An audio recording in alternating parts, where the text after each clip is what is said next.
The Love Song of J. Alfred Prufrock by T.S. Eliot. If I but thought that my response were made to one perhaps returning to the world, this tongue of flame would cease to flicker. But since, up from these depths, no one has yet returned alive, if what I hear is true, I answer without fear of being shamed.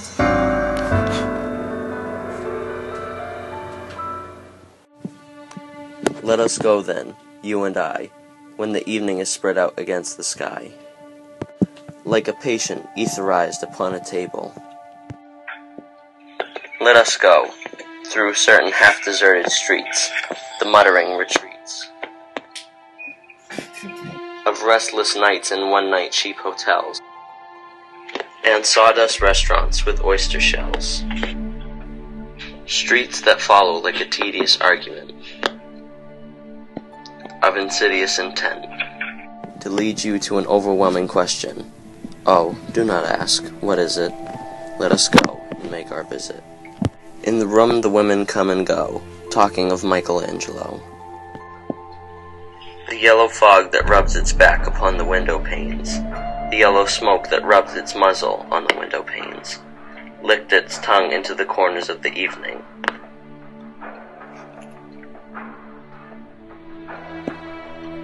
Lingered upon the pools that stand in drains.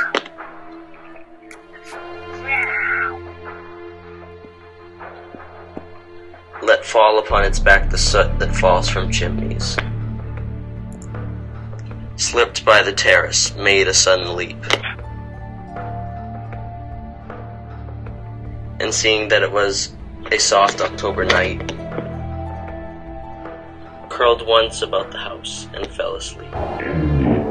There will be time for the yellow smoke that slides along the streets, rubbing its back upon the window panes. There will be time to prepare a face to meet the faces that you meet. There will be time to murder and create, and time for all the works and days of hands that lift and drop a question on your plate.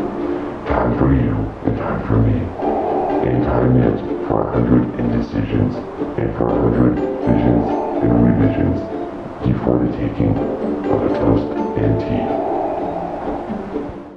In a room, the women come and go, talking of Michelangelo. And indeed, there will be time to wonder, do I dare, and do I dare? Time to turn back and descend and stare, with a bald spot in the middle of my hair. They will say, how his hair is growing thin. My morning coat, my collar, mounting firmly on my chin, my necktie rich and modest, but asserted by a simple pen. They will say, but how his arms and legs are thin. Do I dare disturb the universe? In a minute, there is time for decisions and revisions which infinite will reverse. For I have known them already, known them all. I have known the evenings, mornings, afternoons. I have measured out my life with coffee spoons. I know the voices dying with the dying fall, beneath the music from a farther room. So how should I presume? And I have known the eyes already, known them all. The eyes that fix you in a formulated phrase, and when I have formulated, sprawling on a pen. When I am pinned and wriggling on the wall, then how should I begin? To spit out all the butt-ends of my days and ways? And how should I presume? And I have known the arms already, known them all. Arms that are braceleted and white and bare, but in the lamplight, downed with light brown hair. Is it perfume from a dress that makes me so digress? Arms that lie along a table or wrap around a shawl? And should I then presume? And how should I begin? Shall I say, I have gone at dusk through narrow streets and watched the smoke that rises from the pipes of lonely men in shirt sleeves, leaning out of windows? I should have been a pair of ragged claws scuttling across the floors of silent seas.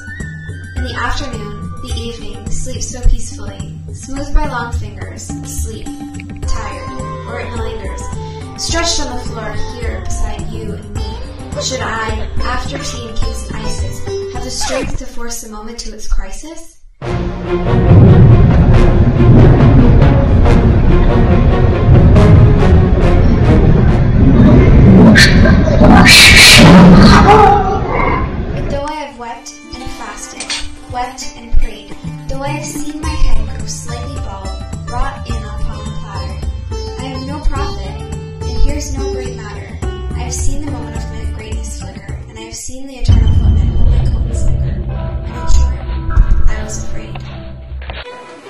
And would it have been worth it after all? After the cups, the marmalade, the tea, among the porcelain, among some talk of you and me. And would it have been worth it after all? To have bitten off the matter with a smile? To have squeezed the universe into a ball? To raise the overwhelming question? To say, I am Lazarus, come back from the dead. I come back to tell you all. I shall tell you all. Oh, Lazarus! if one settling a pillow by her head should say, "This is not what I meant. This is not what I meant at all." Would it have been worth it after all? Would it have been worthwhile? After the sunsets and the dooryards and the sprinkled streets? After the novels, after the teacups, after the skirts that trail along the floor? And this and so much more? Is it impossible to say just what I mean? As if a magic lantern threw patterns up on the screen? Would it have been worthwhile if one settling a pillow or throwing off a shawl and turning to the window should say, "This is not it at all. This is not what I meant at all"? No, I was not Prince Hamlet, or was meant to be, or not to be. I am an attendant lord, one that will do to swell a progress, start a scene or two. Advise the prince. No doubt, an easy tool, differential, glad to be of use, politic, cautious, and meticulous. Full of high sentence, but a bit obtuse. Bad boy! At times, indeed, almost ridiculous. Almost at times, the fool. I grow old, I grow old. I shall wear the bottoms of my trousers rolled. Shall I part my hair behind? Do I dare eat a peach? That's an apple. I shall wear white fluted trousers and walk upon the beach. I've heard the mermaids singing, each to each. I do not think they will sing to me. In them riding seaward on the waves, combing the white hair of the waves blown back. When the wind blows, the water white and black. We have lingered in the chambers of the sea. By seagulls wreathed in seaweed red and brown. Till human voices wake us, and we drown.